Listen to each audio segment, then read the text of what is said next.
And now I would leave a message for this student. Some of the things that I would notice is he doesn't have a phone number or an email, so the person would have a difficult time getting a hold of them. I had taken it out, so just for the record.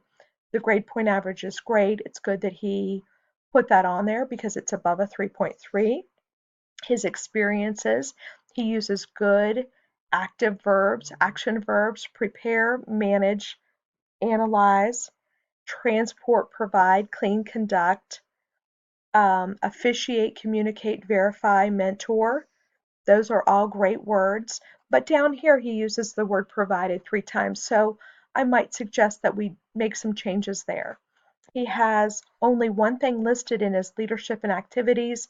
So I might encourage him to go out and get involved this semester because he's going to need a little bit under the leadership section. All right, so that would be my synopsis. And then down here at the bottom, I'm going to hit the pause